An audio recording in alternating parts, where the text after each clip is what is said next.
लोकसभा चुनाव में अच्छे प्रदर्शन के बाद अब इंडिया गठबंधन पर संकट के बादल मंडराते हुए दिखाई दे रहे हैं। यूपी में होने वाले विधानसभा उपचुनाव में कांग्रेस गठबंधन में रहकर चुनाव लड़ना चाहती है और हरियाणा में सपा से गठबंधन नकार रही है। इतना ही नहीं, यही हाल अब महाराष्ट्र में भी दिखाई दे रहा है। अगर ऐसी ही स्थिति रही तो गठबंधन टूटने की नौबत आ सकती है। अखिलेश यादव के समाजवादी पार्टी को राष्ट्रीय दर्जा दिलाने के मिशन को झटका लगता दिख रहा है। महाराष्ट्र और हरियाणा में सपा के प्रति कांग्रेस की बेरुखी के बाद अब सवाल उठ रहा है कि सपा सुप्रीमो अखिलेश यादव क्या करेंगे। क्या है पूरा मामला, आज इसी पर चर्चा करेंगे। तो चलिए शुरू करते हैं।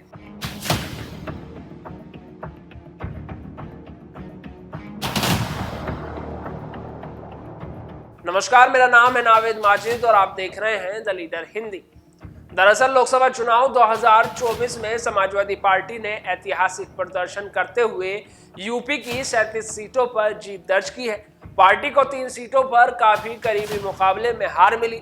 लोकसभा के इस परिणाम के बाद अखिलेश ने हरियाणा और महाराष्ट्र में विधानसभा चुनाव लड़ने की रणनीति पर काम शुरू कर दिया। अखिलेश ने इसके लिए महाराष्ट्र में अपने दिग्गज नेता इंद्रजीत सरोज को प्रभारी बनाकर भेज रखा है। अखिलेश की कोशिश इन राज्यों में सपा के प्रदर्शन के बूते पार्टी को राष्ट्रीय पार्टी का दर्जा दिलाने की है। सपा वर्तमान में लोकसभा में तीसरी सबसे बड़ी पार्टी है, लेकिन उसके पास राष्ट्रीय पार्टी का दर्जा प्राप्त नहीं है।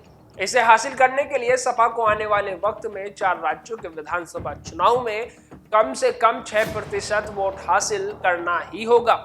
सपा की कोशिश इंडिया गठबंधन के सहारे इसे हासिल करने की है, लेकिन जिस तरीके से हरियाणा में हुड्डा ने सीट देने से इनकार किया है, महाराष्ट्र में उसके इंडिया गठबंधन में शामिल होने को लेकर के सस्पेंस बना हुआ है, उससे अखिलेश के प्लान को झटका लग सकता है। बता दें कि हरियाणा के पूर्व मुख्यमंत्री और कांग्रेस के कद्दावर नेता भूपेंद्र सिंह हुड्डा ने शेयरिंग के सवाल पर कहा कि कांग्रेस खुद सभी सीटों पर लड़ने में सक्षम है और किसी भी सहयोगी को एक भी सीट नहीं देगी। हरियाणा में समाजवादी पार्टी विस्तार अभियान के तहत कम से कम आधा दर्जन सीटों पर लड़ना चाहती है। सपा ने हाल ही में इन सीटों का विवरण कांग्रेस हाईकमान को दिया था। वहीं दूसरी तरफ महाराष्ट्र में समाजवादी पार्टी को इंडिया गठबंधन के तहत शामिल किया जाएगा या नहीं, इस पर अभी सस्पेंस बरकरार है। वहीं हाल ही में इंडिया गठबंधन ने मुंबई की सीटों को लेकर के एक बड़ी बैठक बुलाई थी। इस बैठक में सिर्फ 3 पार्टियां कांग्रेस, शिवसेना, यूबीटी और एनसीपी शरद पवार के ही नेता मिले। बैठक में सपा को नहीं बुलाया गया। सपा मुंबई रीजन में ही सबसे अधिक मजबूत स्थिति में है और सपा इन इलाकों की करीब 1 दर्जन सीटों पर चुनाव लड़ने की तैयारी में है। पार्टी के प्रदेश अध्यक्ष अबू आसिम आजमी भी मुंबई के ही मानखुर्द विधानसभा से विधायक हैं। वहीं हरियाणा में हुड्डा के बयान के बाद समाजवादी पार्टी के नेताओं ने चुप्पी साध ली है। पार्टी इस विवाद को हाईकमान स्तर पर सुलझाने की कोशिशों में जुटी हुई है। कहा जा रहा है कि अखिलेश ने कांग्रेस हाईकमान को उन सीटों से अवगत भी करा दिया है जिस पर सपा लड़ना चाहती है। आगे का जो भी फैसला होगा वो कांग्रेस हाईकमान के निर्णय के बाद ही होगा। गौरतलब है कि 2023 के विधानसभा चुनाव में सपा मध्य प्रदेश में कांग्रेस के साथ मिलकर लड़ना चाहती थी, लेकिन उस वक्त भूपेंद्र हुड्डा की तरह ही कांग्रेस के अध्यक्ष कमलनाथ ने 2 टूक कह दिया था कि सपा को सीट नहीं देंगे। सपा ने इसके बाद 71 सीटों पर उम्मीदवार उतार दिए। मध्य प्रदेश के इस विधानसभा चुनाव में अखिलेश को तो एक भी सीट पर जीत नहीं मिली, लेकिन सपा की वजह से मध्य प्रदेश विधानसभा की 4 सीटें कांग्रेस जरूर हार गई थी। ये सीटें निवाड़ी, राजनगर, ओरछी और चांदला की थी।